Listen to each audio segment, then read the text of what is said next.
Mr. Roo? Thank you, my lady. Mr. Pistorius, if you go, we're still dealing with Exhibit Triple D. Would you please go to page 501? And we're now dealing with the events of 13 February 2013. Page 501 of 524.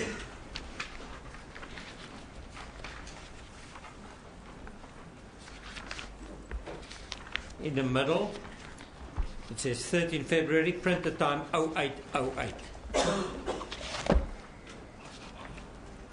My lady, the page 501 is not in the file.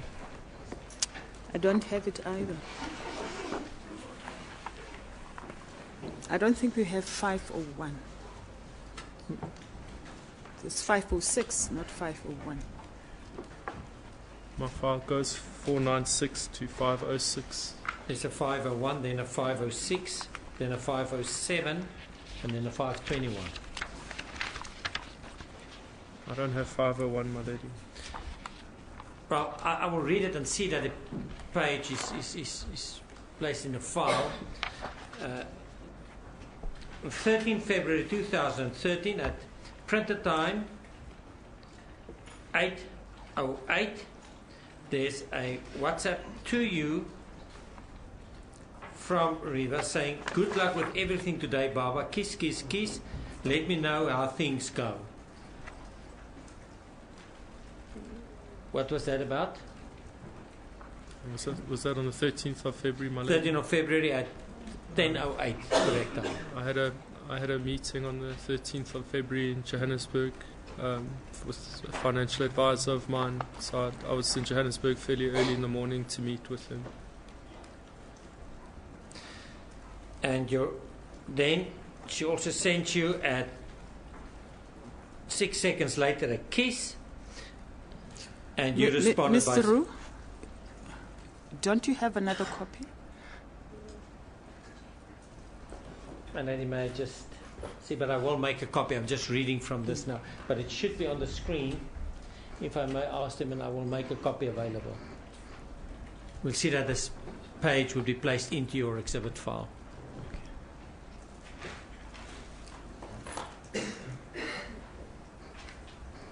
That's, you will see on the screen now the previous message is this that I what read. you're talking about? Okay. And then it's followed by the next one. It's a kiss. Can you see it on the screen there?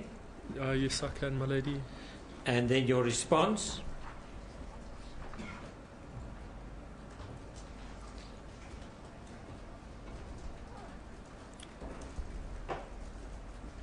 Can you read that? I said, "Thanks, Angel."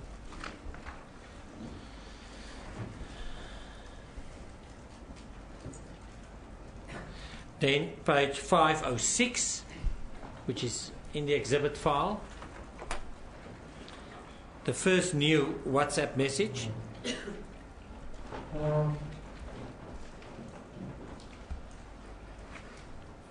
Can you read that? It's to you. The first message to me says, "Baba, I hope you don't mind, but I came back to the house to work a bit and to do some washing. It'll help me a lot to get stuff done and relieve some stress. I'll go through to Johannesburg at like 3. Kiss, kiss, kiss." It was Reva sending me a message to tell me that she was staying at my house throughout the day and that she was just doing some washing. She'd slept at my house the night before, so I think maybe she had a meeting or gym that morning, and then she sent me a text to say that she said, "I came back to the house." We go to the next page, page 507 of 524. The last WhatsApp. It's an outgoing message from Reva to me. It says, "It's a difficult thing to try and console you.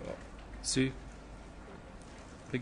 difficult thing to try and console you on, Baba, because it's a shitty thing and you're a nice guy. I guess these things happen and we can just hope they work out for the best. you're an amazing person with so many blessings, and you are more than cared for. Your health and future monetary blessings far outweigh this hurdle. I can promise you that. What was that all about? It was to do with the financial meeting I had that morning. The next page, 5 to 1, you responded to that? I sent Reva back a message to say thank you so, my angel. Kiss, you don't have to, my angel. Stay tonight if you like. Meaning she doesn't have to come back to Johannesburg. She can. You don't have to, my angel. You don't have to come back. So she could stay if she liked. If you go down the page. Going down the page, I said I'm just finishing off at Ryan, who was it was another meeting I had. And then she sent me a message to say thank you, Baba. Let me know if you'd like to spend some time with Em or Carl. I'm sure you maybe feel like some family tonight. And then she sent a message to another number. No, then I'm only referring to your messages. Okay. The second last message. The second last message she sent to me said, Angel, I'm going to go home at like 6. Please stay and do whatever it is you were going to do.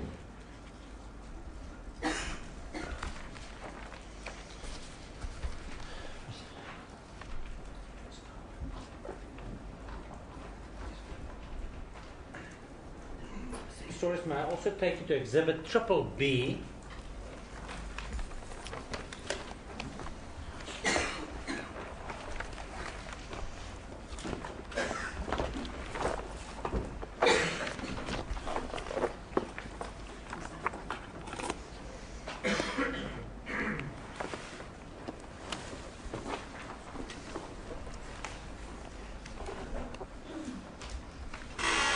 In the middle of the page,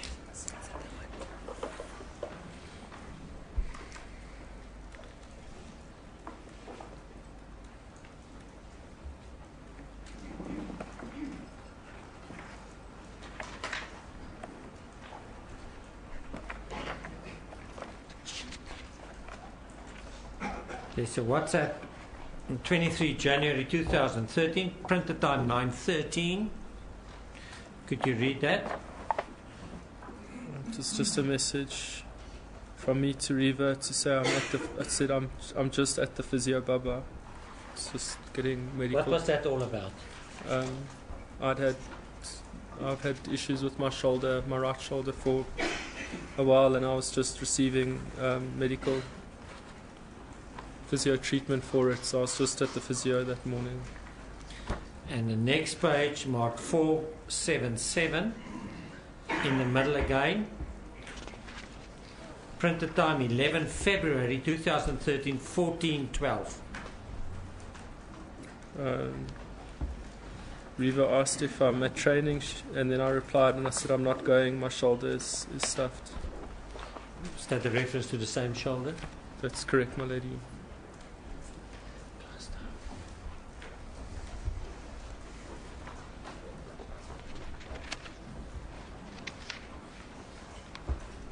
Mr. Pistorius, I'm now first going to deal with the counts 2, 3 and 4 before I revert to count 1. Count 2 is that on or about 30 September 2012 in the Kempton Park district you unlawfully discharged a firearm through the sunroof. That is the count in respect of which Mr. Fresco and Ms. Taylor gave evidence about. That's correct, my lady. The evidence was that on 30 September 2012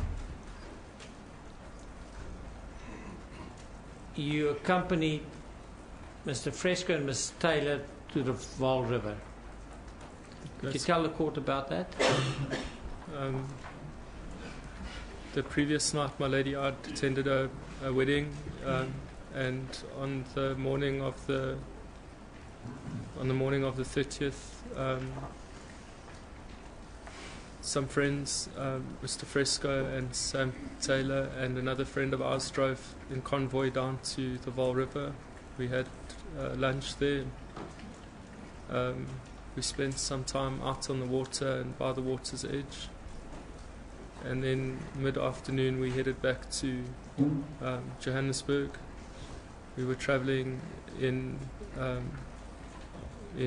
Justin Devaris's car, a work car of his. Mr. Fresco was driving on the way back.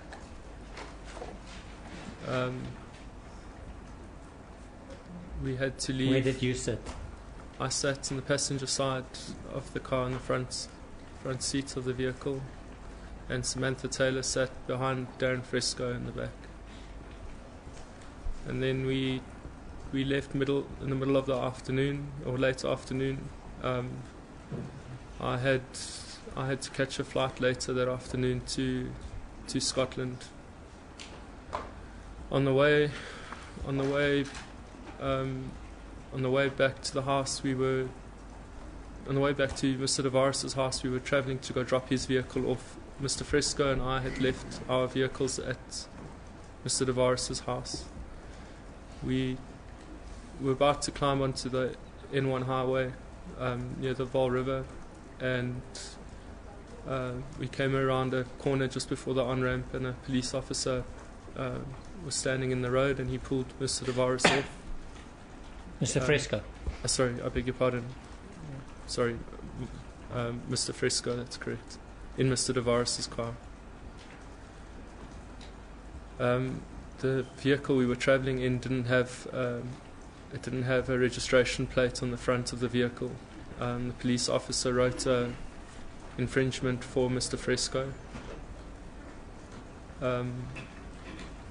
Darren Fresco took it from the police officer, and he threw it into the into the footwell where I was sitting.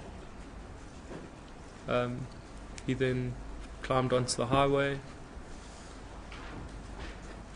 and after the Crossmere Plaza, just after the Crossmere Plaza, as you come into the south of Johannesburg, where Nasrec is, coming up to Soweto, we got pulled over by a Metro police officer. They asked Mr. Fresco to get out of the vehicle and to walk to the front of the car. He did so, and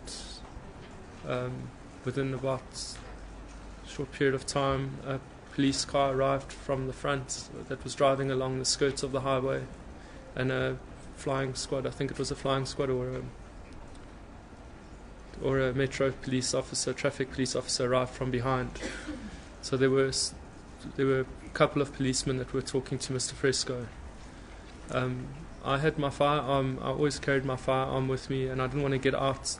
I thought I needed to get out to defuse the situation, or help defuse the situation, because it was obviously the speed Mr. Fresco was travelling.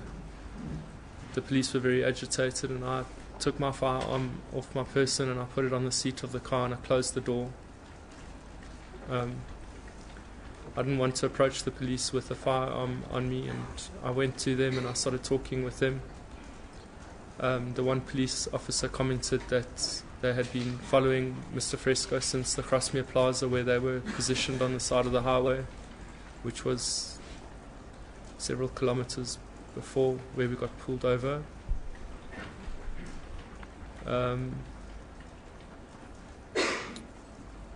There was discussion between the officers with the various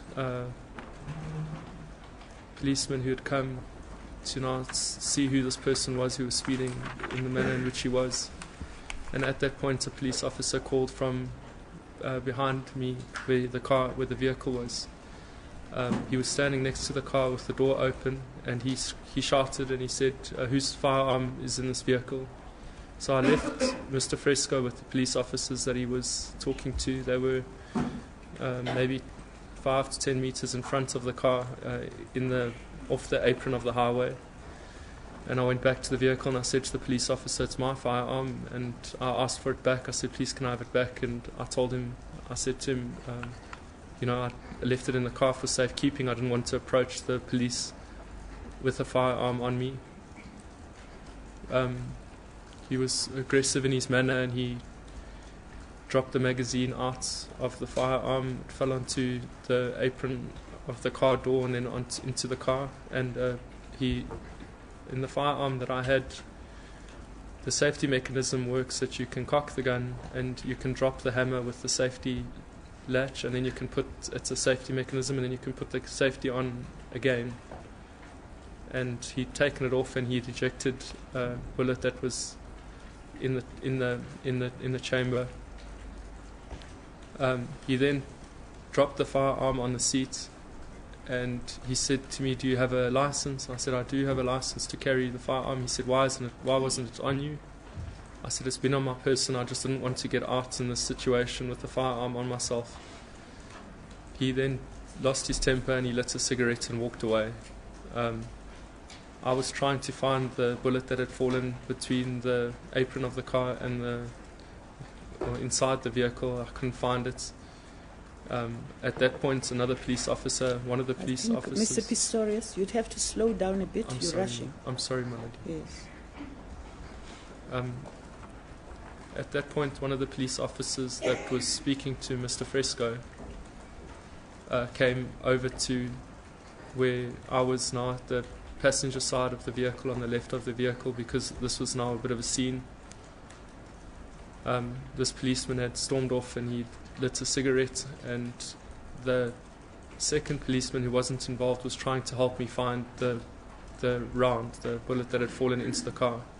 He then called the policeman back, who had ejected the round, and together the three of us started to try and get the bullet out. It was Mr. Fresco, I heard, said he was getting it out with his finger, but the gap was too small. The policeman had to use his radio to get the bullet out of the seat. At this point, I was quite agitated. I told Darren he must sort out. I thought they would arrest him for speeding, but they'd given him a fine or a summons or something of the sort. I got back in the car, and I sat there and I waited for him. Several minutes later, he came back to the car, and he sped off. And did you say anything about fingerprints on the bullet?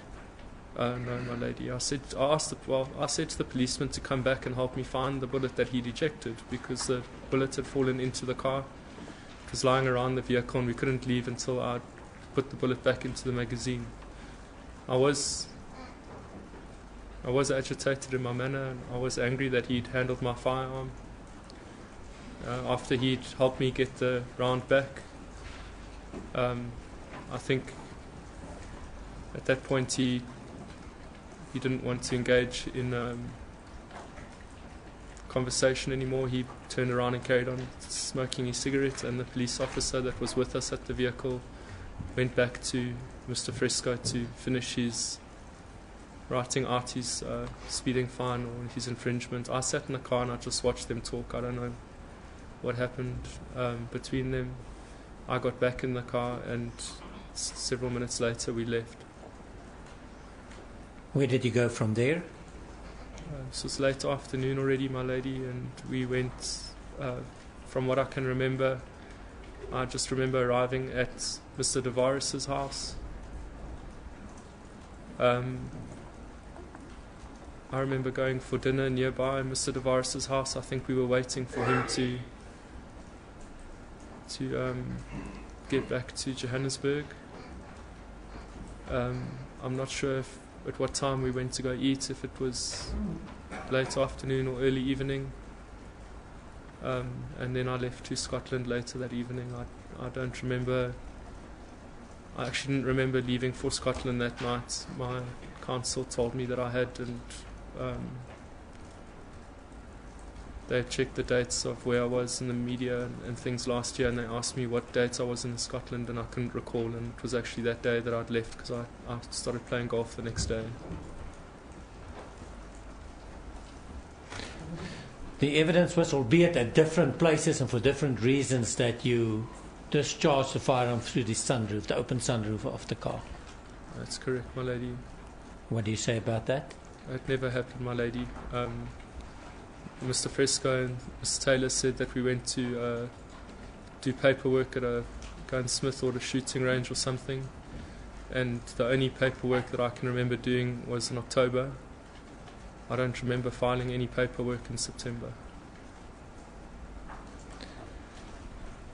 I don't remember going to a house on that day. I don't recall that. Count 3, if I may read that to you. Count 3 is the Tasha's incident, where the charge against you is that you unlawfully discharged the firearm, a Glock, without any good reason in Tasha's restaurant. Would you tell the court what happened there?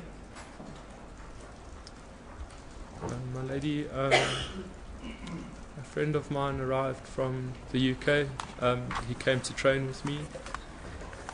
That morning, Mr. Lorena sent me a text message or phone call to ask me if I'd help him with his diet. I agreed to meet with him at the Tasha's restaurant. We got there for lunch, and Mr. Devaris joined us late. He was the last person to arrive at our party at the table.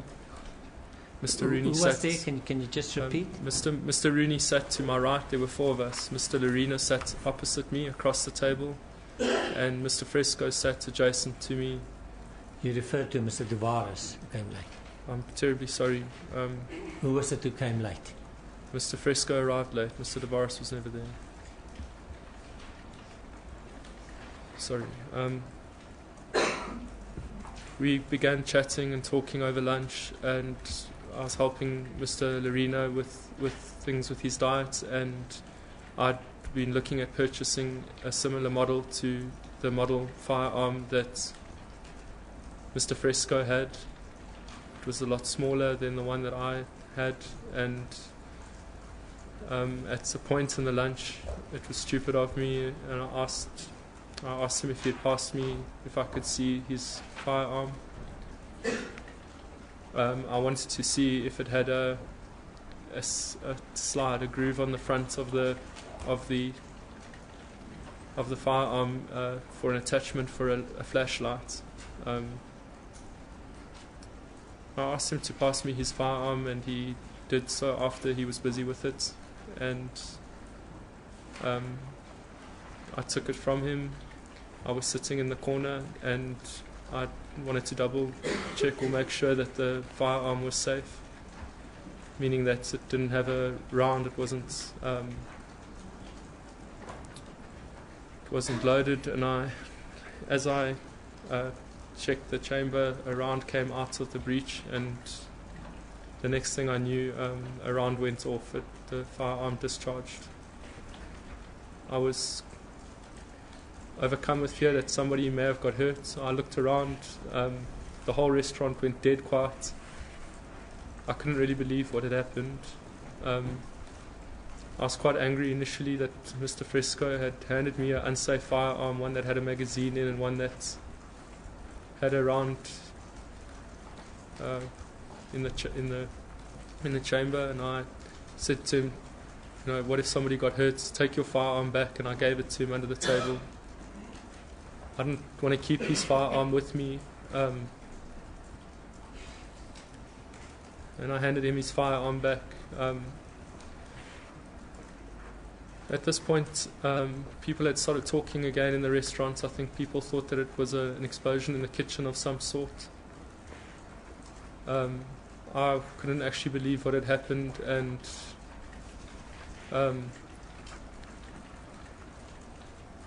Darren then mentioned to the party that he said that his firearm fell on the floor, or that it got hooked on his pants. At that point, I don't really know what I was thinking. I believed at that point is that we both were to blame. I made a mistake for asking for a firearm in a restaurant, and he'd made the mistake of giving me a firearm which was loaded and carrying one up. I think at this point I was still relieved that people hadn't got hurt, but angry for him for being careless.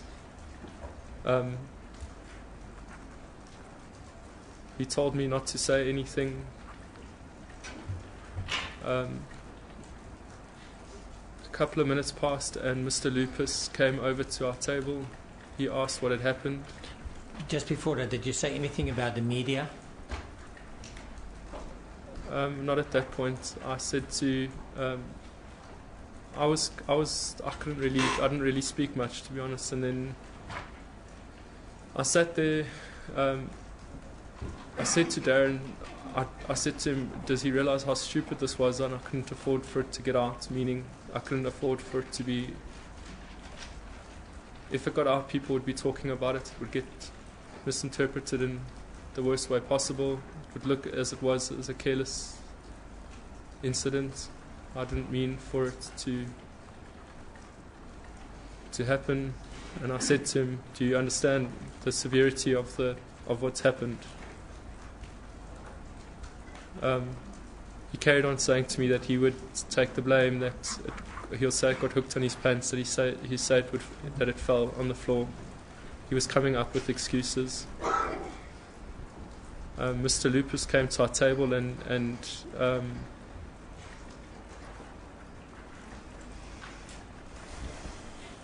asked if we knew what had happened. Darren told him the story about the firearm getting hooked on his pants.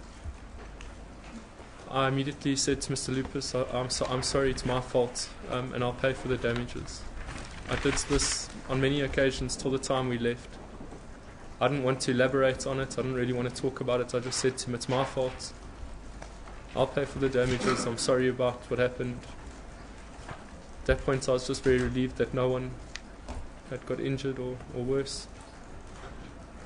I asked for the bill, and the bill came. I paid with my credit card. Upon paying, I said to Mr. Lupus, ask that I was sorry and that I'd pay. Before we got the bill, Mrs. Lupus came over with a friend of hers, and she had obviously heard from her husband what had happened, because she came over and she was in a joking manner, joking with Darren. I think at this point she believed that it was Darren's fault that it had got hooked on his pants. So from what Darren had told Mr. Lupus, that it got hooked on his pants, I think that was the story that he went and told his wife. She came over to the table. She said something to the effect of, you're crazy, someone could have got hurt. But she was in a joking manner, and she slapped him on the back of his head. I was watching this across the table, and in somebody really could have got hurt. It wasn't a matter to really be joking about, and I realized how foolish it was of me to have taken the firearm from him. We left the restaurant, and Mr. Rooney and I left in one car. I briefly spoke to Kevin, Lorena. A piece of the tile had broken off and cut his leg, and there was a small trickle of blood going down his leg. I asked him if he was okay, and I apologized for what had happened. And then we left. Count 4 is that you possessed 38.38 rounds ammunition. I understand the charge, my lady. I've never owned a .38 caliber firearm. I've never purchased .38 caliber ammunition. That ammunition was my father's for a firearm that he had registered or has registered in his name, and he simply had it at my house for safekeeping. It wasn't mine. It wasn't in my possession. My understanding of the law was that if your ammunition is, you're allowed to give your ammunition to somebody for safekeeping. It doesn't have to be in your safe. Did you ever intend to use the ammunition? No, my lady. I didn't have a firearm in my possession. I had no way. The firearm I had in my possession that I had licensed to my name cannot use that ammunition.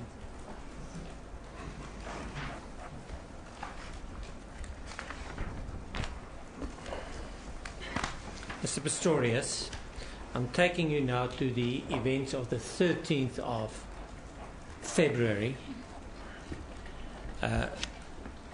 we know on the facts that you arrived home just after 6 o'clock. That's the correct. Thursday. That's correct, my lady. Could you tell the court about the events that day and also that evening? That day I'd woken up in my house in Pretoria. Riva had slept over. I had to leave Pretoria early to skip the traffic. That I couldn't be late for this meeting. There were many people involved. I got to Johannesburg about an hour before my meeting, and I met up with a friend in Mara's Arch. We met for a short time. We had a cup of coffee, and then I had to be at my meeting. I was there till about midday, about 12 o'clock. I didn't have any plans for the afternoon, but I wasn't going to train because I had a shoulder injury. I thought that Riva was going to come back to Johannesburg. The plan was that she was going to come back on the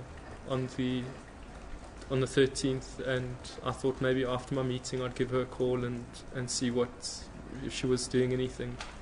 When my meeting ended at 12, I phoned the estate agent that was brokering the purchase of my home. I met briefly with him. I'm not sure for what reason, if it was to get house plans or photos or to sign papers. I can remember that from the message I sent Riva saying I was with Ryan. From there I went to see my friend Mr. Tavares. I was chatting with him for a while. He was still at work. I was asking him what his plans were for the rest of the day, and he said to me that he was meeting another mutual friend of ours for dinner and asked me if I wanted to join him. At some point his girlfriend, Mr. Tavares' girlfriend, arrived, Miss Samantha Gravenstein. She's a very close friend of Riva's, and she asked what I was up to for the rest of the day, and we informed her about possibly having dinner, the boys having a dinner, and she said she was in the mood to watch a movie in Johannesburg. She said that she'd phone Riva or text Riva and ask her if she wanted to come through, and we were just chatting informally at Mr. Tavares' work.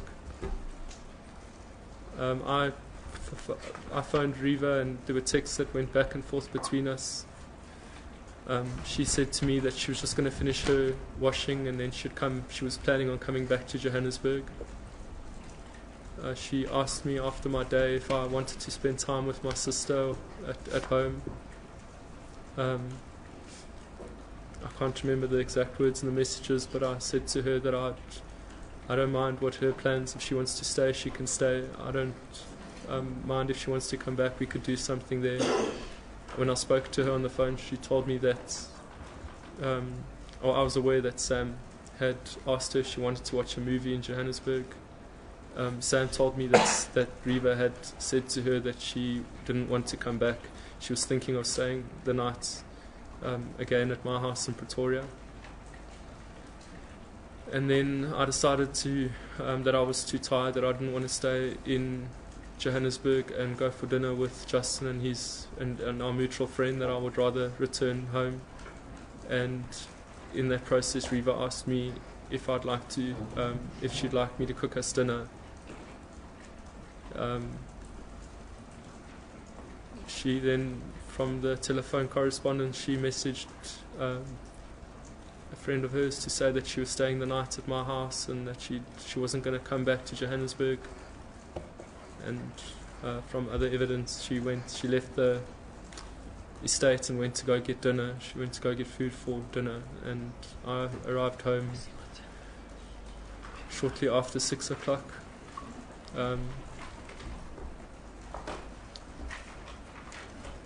I parked my car in the driveway and I just walked to the front door. When I got to the front door, it was locked and the dogs were running around the house. I knocked on the door and Riva You'd have to slow down, you're rushing too much. I'm sorry, my lady.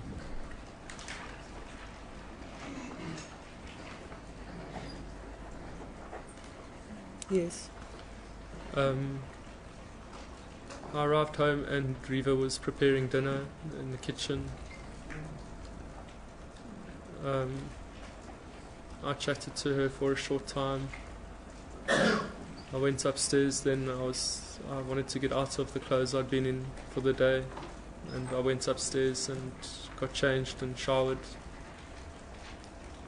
I got changed into my pyjamas, and then I think around 7 o'clock I went downstairs. And before we get there, can we first deal with your iPad? Did you have access to your iPad that day, that evening? I did, my lady.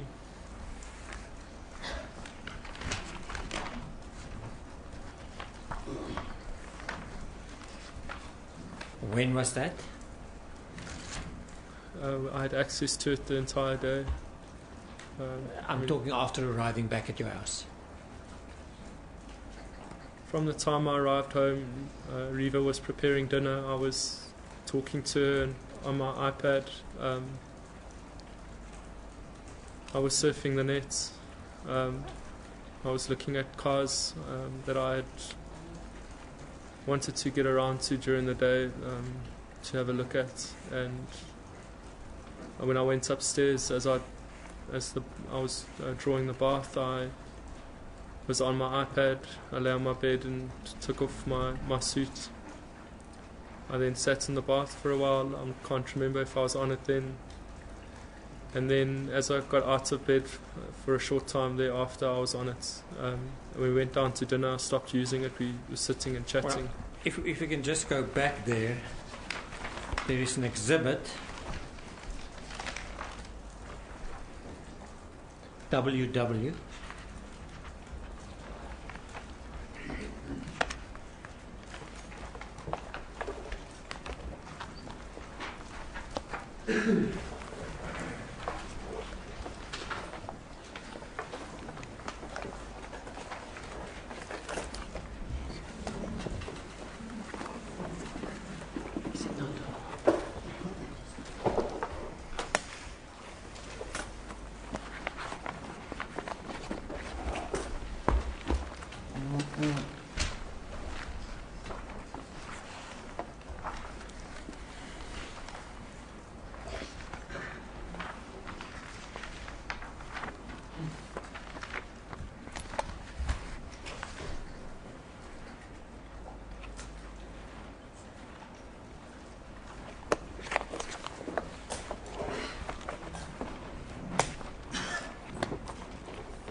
I will come back to the specific exhibit. I don't want to waste time, and possibly during the lunch adjournment we try to locate it in a witness file.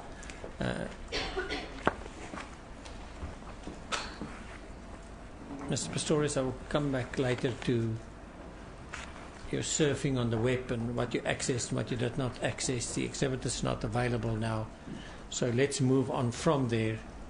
I will revert to that once we've located the exhibit. What time did you eat? We started dinner shortly after 7, my lady. 7 p.m. We'll come back to that, but we know once we go to the website activity, we will see there was an open period from about 10 past 7 till 8 o'clock. That sounds about right, my lady. Was that the time that you were having dinner? That would be correct, my lady. And after dinner? After dinner, we sat at the dinner. We ate and we sat at the dining room table for a while, and we chatted about my day, and we chatted about Riva's contract that she was in the process of signing with the new management company. She had it up on her computer, and so. Could you speak up a little bit? Just slow down a little bit, Mr. Pistorius. We sat at the dining room table after dinner, and Riva had her work that she was busy with during the day on the table. She asked me to go through one of her contracts, a contract that she'd been working on during the day, which she was in the process of finalizing and about to sign. I went through the contract and I made some changes for her on things that I didn't think were applicable or things which could be binding for her in a negative way. And then usually after dinner we would have watched TV downstairs, but I think we'd both had a taxing day, and so we decided to go upstairs. I helped her with the plates.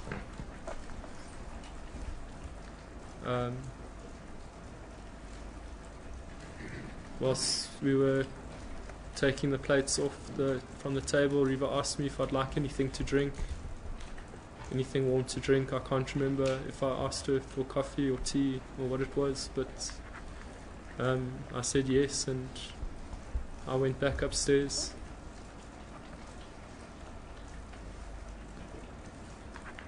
And she joined me a short time afterwards, a couple of minutes later.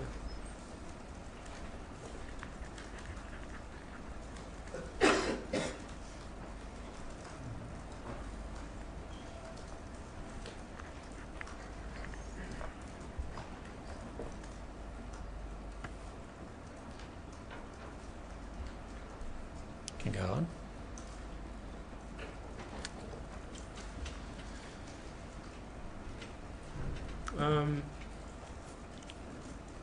Must have been around just before 8 or 8 o'clock.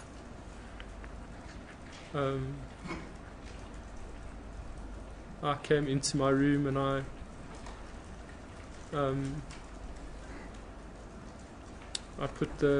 opened the balcony doors. It was a very humid evening.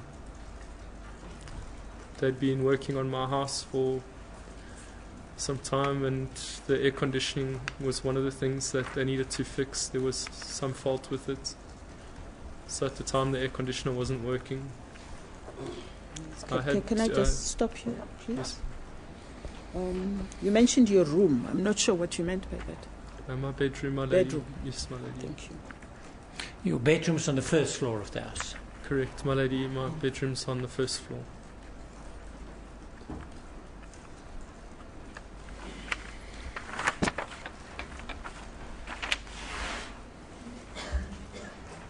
You said that the aircon was not working and it was a humid evening. What then? And you spoke about opening the doors. I opened the doors of the balcony from my main room. There's a small balcony. I opened the sliding doors onto the balcony.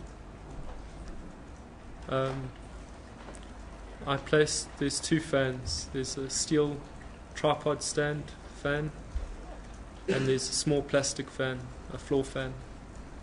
I placed the tripod fan a bit further back with one of the legs on the balcony and the other two legs inside the sliding door.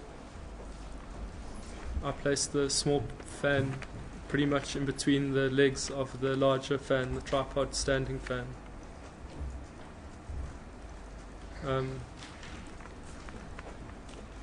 I then closed the doors till they were more or less in line with the fans, because at night there's a light on the balcony. It attracts insects and they come into my room. So I was trying to get most of the humid warm air out of the room. By having the fans there, they pull the cool air from outside into the room. I drew the blinds and the curtains so that no bugs could come in from the outside, and I had them more or less draped around the side of the standing fan. Could you just explain the blinds and the curtain? The blinds are behind the curtains. They hang from the same rail. They're a light type of chevron material. And the curtains are, I'm not sure what material, but they're very heavy. They've got a blackout lining on the outside side of the curtains, so they don't allow for any light to come in. If you're inside your bedroom and you close the blinds and the curtains, you switch off the lights. My room, when I put curtains up in my home when I moved in 2008, I got all the curtains and blinds done, but in my room I got blackouts done on my curtains because of the hours that I travel. I'm sometimes home for a day and a half or half a day, and the hours I sleep are are not always usual, so I sometimes sleep during the day. So I got the curtains with this material, this fabric. If the curtains are drawn, you can't see anything in the room. During the day, you can barely see. If they're drawn, what you can see is along the walls. You can see not along the walls, I beg your pardon, along the top of the rail, you can see a bit of light coming in, but it's virtually pitch black even in the day if the curtains are drawn.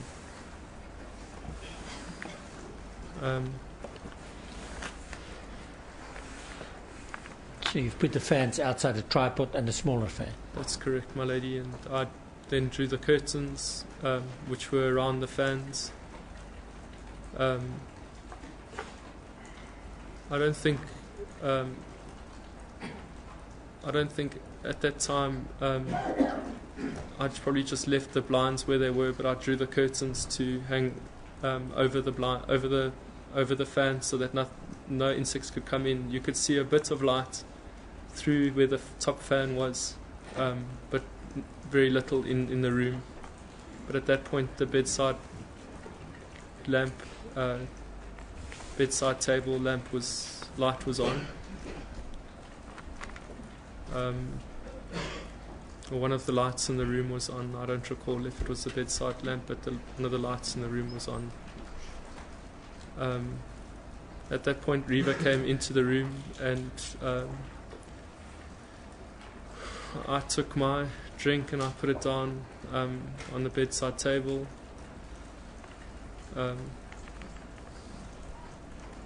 I walked behind Reva where she came in the room, and I closed the bedroom door and I locked the bedroom door as I do every night, and I put the cricket bat between the sunglasses cabinets and the door. If you lay the bat down in that gap, the bat's about 2 centimeters short of being at the door, and the reason I put it there was because the lock mechanism on the door wasn't very strong. The doors were made in the house of a wood that was very hard but very brittle, and I had problems with some of the latches and locks before, so it was a concern of mine that just locking the door with the heat, the gaps between the doors increased, and the lock barely caught the door. So I put the cricket bat down on the floor inside the bedroom so that if something happened, that a person wouldn't be able to come into the bedroom, that the door would be blocked by the cricket bat. That's something I did every night when I stayed at home. Does the house have an alarm system? The house does have an alarm system, my lady. When I moved in, I spent quite a bit of money putting up an alarm system. I put inside and outside beams on. The alarm system doesn't have any door monitors, but the outside sensors are battery operated. They're not. They don't work with wiring. So when they had painted the house in 2010, they had taken all the eyes off the outside walls, and they had painted the home, and they were in the process of repainting now. So there were troubles with the alarm. If you take one of the outside sensors off the wall before you activate it, it doesn't have a memory to remember what was in its scope the previous time it was activated.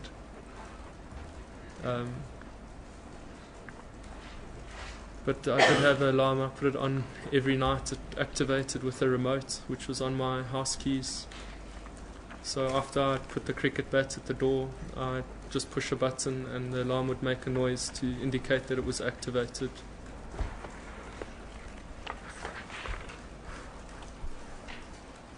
So you're both now in the room having your coffee or your tea, and then? Well, I came back into the room and I sat on if you're facing the bed, on the bottom right hand side of the bed. I took my prosthetic legs off. I took them off so that they could get some air. I'd obviously been dressed the entire day in a suit, and my legs needed to air, so I put them as close to the door as I could next to the bed. I climbed onto the bed, and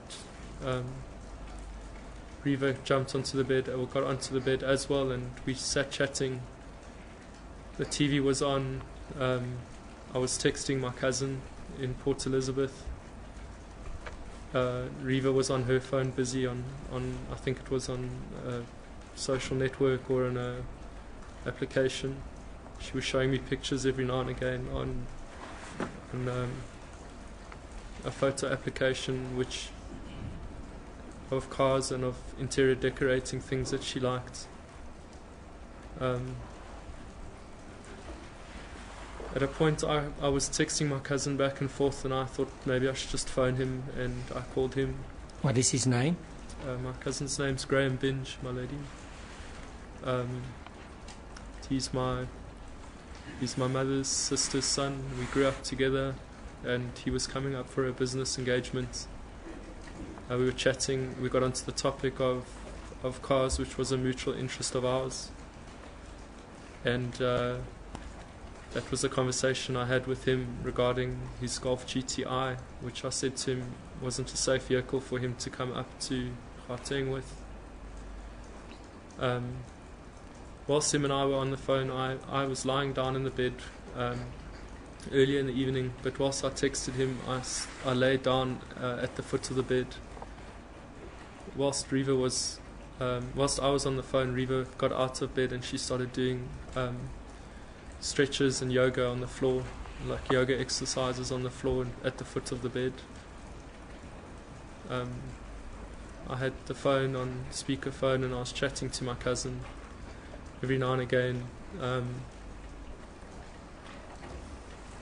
Reva would sit up or stretch, and she'd give me a kiss, and we chatted for I think roughly half an hour.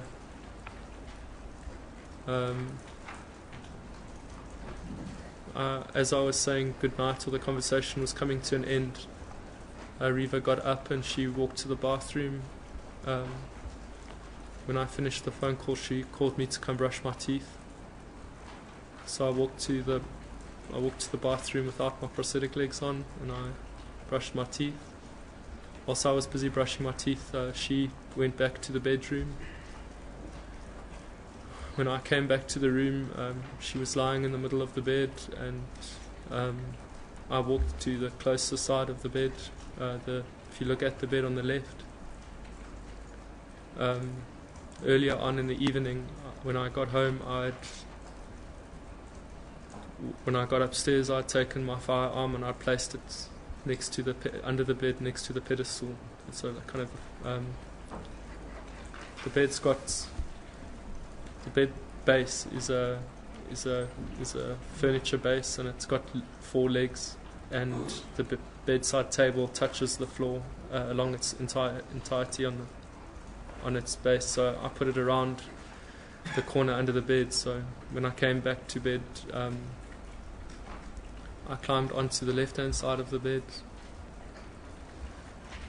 It wasn't usual for me to sleep on the left because of my shoulder injury, I couldn't lie on my right shoulder. So for a couple of weeks, I'd been sleeping on and off on the left-hand side of the bed. It wasn't long after that I started falling asleep and getting tired. It was still extremely warm inside the room, and Reva was still sitting up in bed. She was lying with her back against the headboard, and I was lying with my head on her stomach, watching something on TV. I don't remember what it was. And she would show me photos every now and again and be like, she's saying like, "Baba, what do you think of this? Or do you like this car?" And she showed me a picture of a car she really liked, and we had a short conversation about it. And I was getting increasingly tired, and I said to her, Do you want me to close the doors, or will you close them when you fall asleep? Will you bring in the fans and close the curtains and lock the door when you fall asleep?" And she said to me that she would. And then I fell asleep. Now, if we can first stop there, Mr. Pistorius. It was not Valentine's Day, the Thursday. It was the next day, Valentine's Day. That's correct, my lady. Was there any Valentine's gift for you for the next day? I had bought Reva a bracelet from a designer that she liked earlier in the year, and I hadn't made plans for the 14th. Could you speak up a little? I beg your pardon. I hadn't made any plans on the 14th. I had a dentist appointment on the 14th in the morning. Reva wasn't going to stay at my house, so our plans were that I meet her in Johannesburg at this jewelry store that I'd got the bracelet from. And the bracelet had a couple of trinkets or charms on it. There were 2 bracelets I bought her, and so I said to her, we'd both kind of made a thing about not making a big thing out of Valentine's Day. We were just going to have dinner. I think for us that was a nice evening. It's just being alone and being at home, making dinner. Did she buy you something? Reva buy you something for Valentine's Day?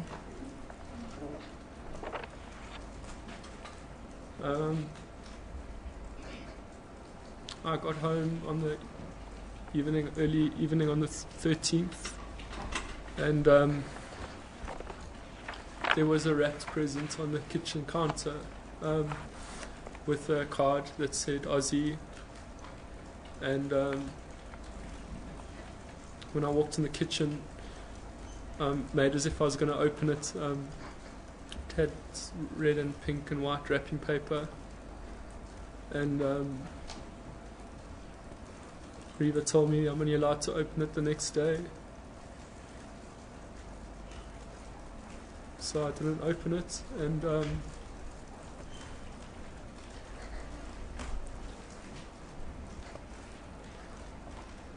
on the 8th of August last year, on Reva's birthday, I opened her Valentine's gift to me, and it was a photo frame that she'd got made. It has 4 photos of her and I, and the card that she wrote.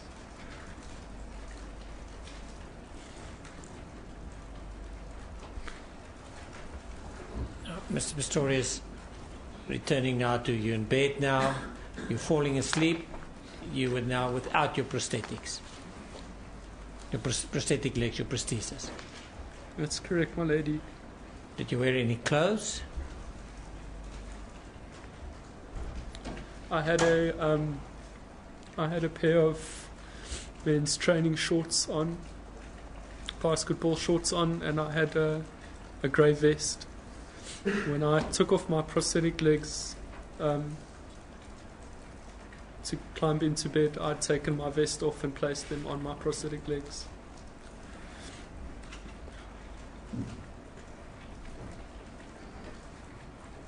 So I was just wearing a pair of shorts.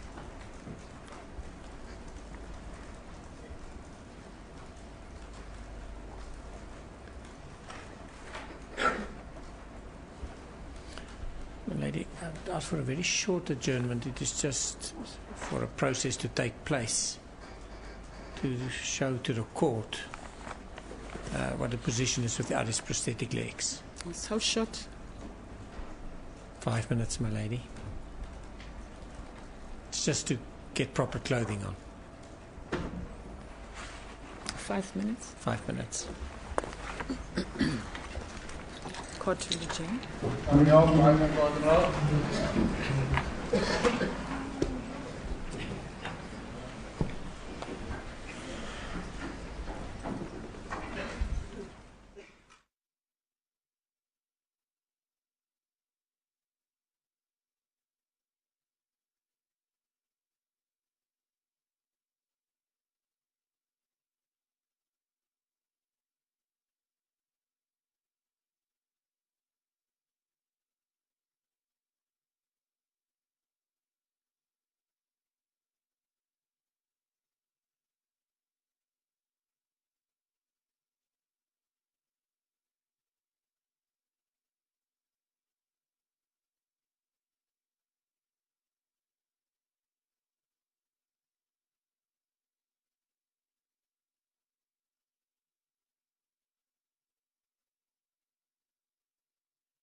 Lady, my apologies for the more informal dress code. It's not because of disrespect, but it's to demonstrate what's coming.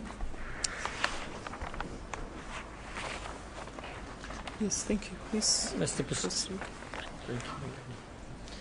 Pistorius, if I may ask you, but don't give evidence from the door because of the recordings, but if you would mind to go to the door and stand next to the door to get some idea about your length with your prosthesis on.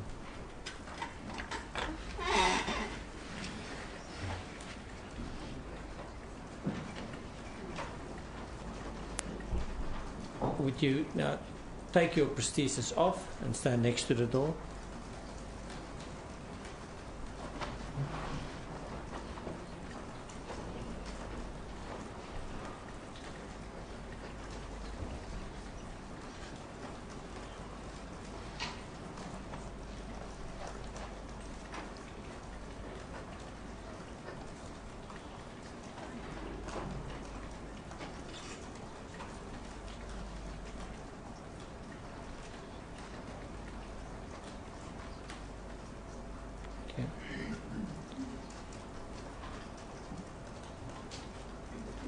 Lady, we have for court purposes in Dr. Nolte's report the exact lengths and so on. It was measured.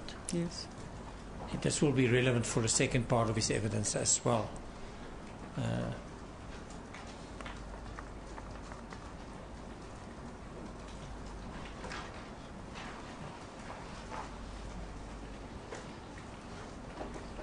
Also for the second part of his, he will carry on, but after the adjournment, asked that he may remain in the present clothing because of the demonstrations. Yes.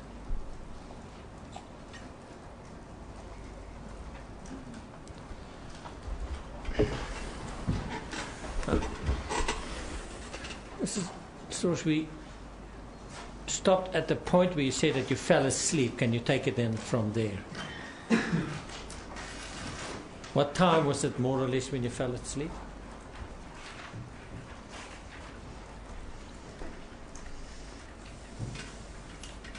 It was about 9, just after 9 p.m. my lady. Between About? 9 and 10 p.m. Can I just ask you to raise your voice a bit? It was between 9 and 10 p.m. my lady. Yes.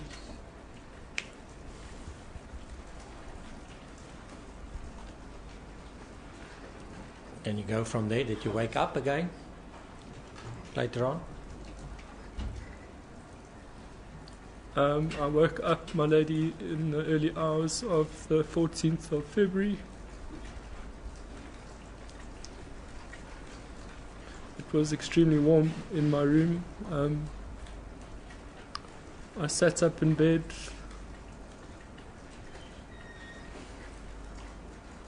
I noticed that the fans were still running and that the door was still open. Although the lights had been switched off, Reva was still awake, or she was obviously not sleeping. She rolled over to me and she said, "Can't you sleep, my baba?" And I said, "No, I can't." And I got out on my side of the bed. I walked around the bed, foot of the bed. I was holding onto the foot of the bed with my left hand. I got to the fans, where the fans were. I took the small fan, the floor fan. I placed it pretty much just inside the room, and I took the bigger tripod fan and I took it by the parts just underneath the fan, and I placed it in the bedroom. the fans were still running. At the time, and I then proceeded to close the sliding doors and lock them. I then drew the curtains. And the blinds? I don't remember. I just remember closing. I just grabbed and closed. It was fairly dark at the time, and I probably closed both of them, but I remember closing the curtains.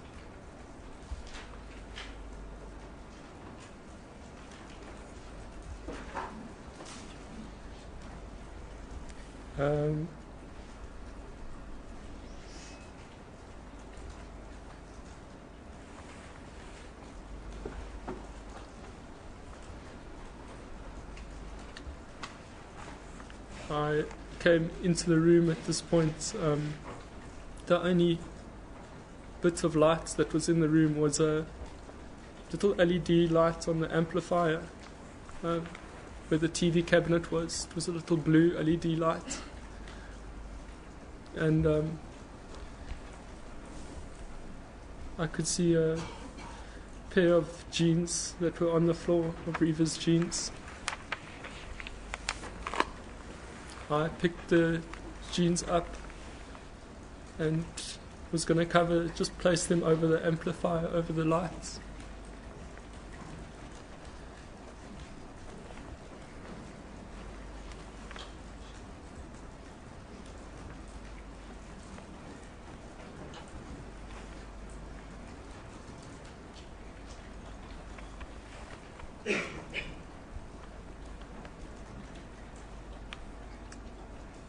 It was at this point that I heard a window open in the bathroom. It sounded like the window sliding open, and then I could hear the window hit the frame as if it had slid to a point where it can't slide anymore.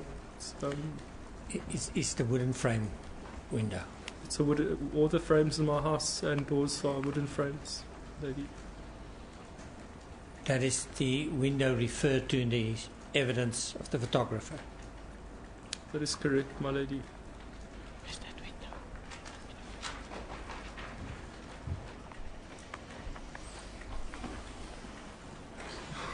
Yes.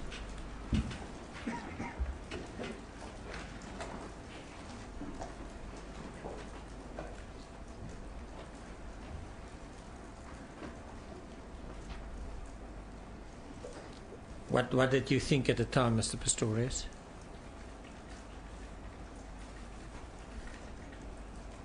My lady, that's the moment that everything changed. I thought that there was a burglar that was gaining entry into my home. I was on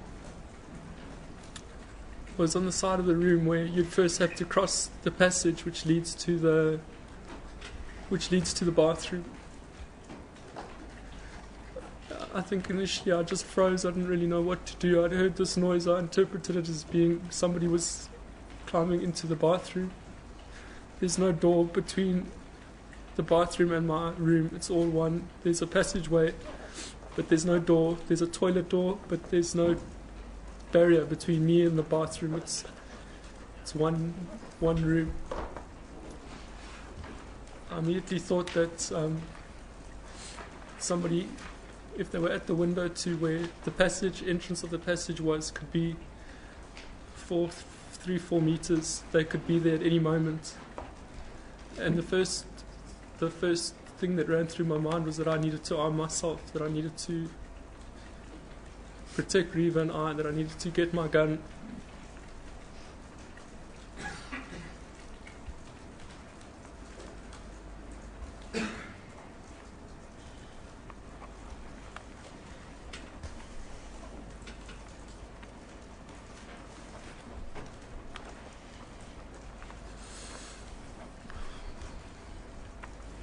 Then I was looking down the passage. I was scared that the person was going to come out, or people were going to come out at that point. I rushed as quick as I could. I couldn't see anything in the room, so I ran with my hand out in front of me, at times touching the floor. And then when I got to my bed, I made my way along the side of my bed. I grabbed my firearm from underneath the bed, and it had a canvas holster on it. I immediately took it out the holster. At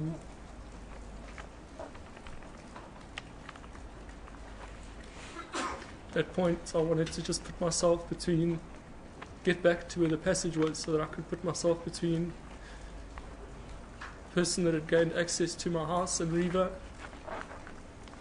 When I got just before the passage wall, I remember slowing down because I was scared that at that point this person, during the time that I'd got from that I'd left the amp to where I got my firearm, could have possibly already been in the passage, in the closet passage. So I slowed down and I had my firearm extended in front of me.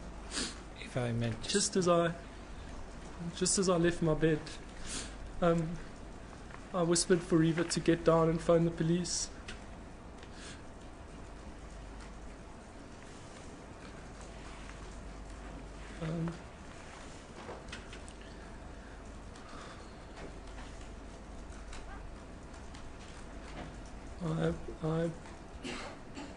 As I entered where the passage is, where the closet is to the, where I entered the passage, where the closet is to the bathroom. It was at that point that I was just overcome with fear, and I started screaming and shouting for the burglar or the intruders to get out of my house. I shouted for Reva to get out on the floor. I shouted for her to phone the police.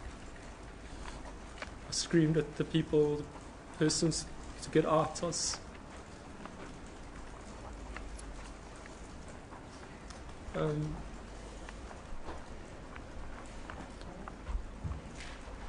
Slowly made my way down the passage,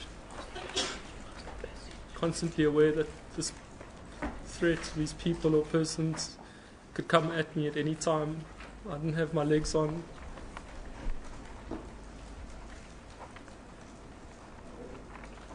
And just before I got to the wall of the, like where the tiles start in the bathroom, I stopped shouting because I was worried that if I shouted, the person would know exactly where I was. If I put my head around the corner, that I could get shot.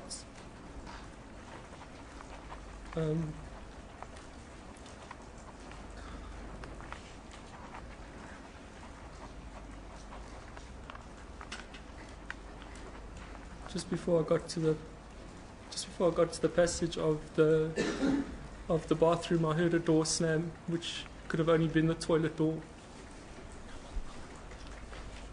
I couldn't see into the bathroom at this point, but I could hear the door slam, and for me to confirm that there was a person or people inside the toilet or inside the bathroom at that time. Mr. Pistorius, if I may stop you, I just want to. You spoke about the passage, photo 173.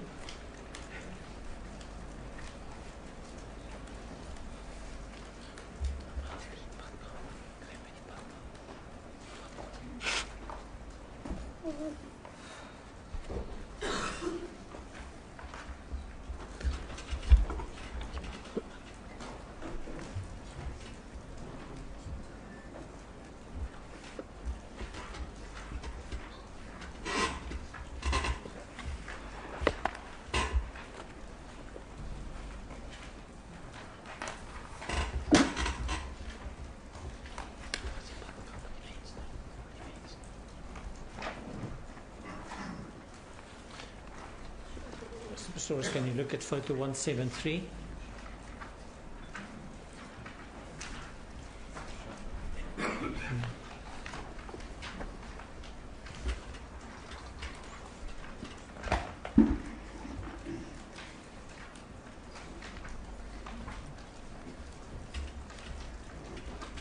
Is that the passage that you referred to? Yes, it is, my lady.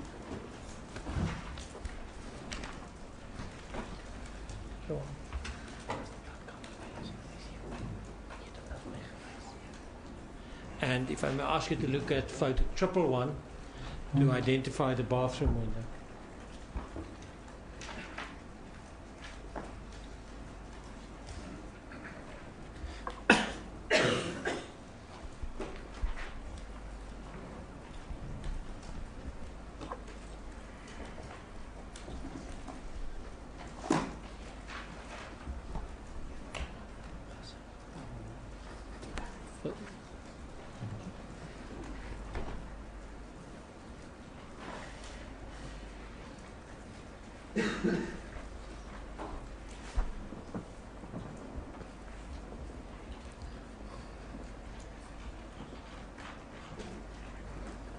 111. Yeah.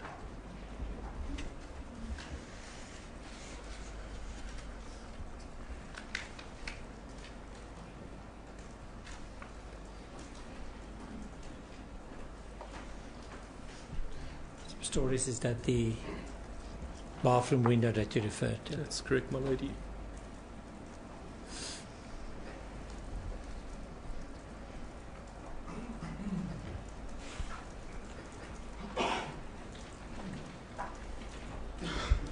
Lady, I see it is 1 minute to 1 o'clock. Would this be an opportune time?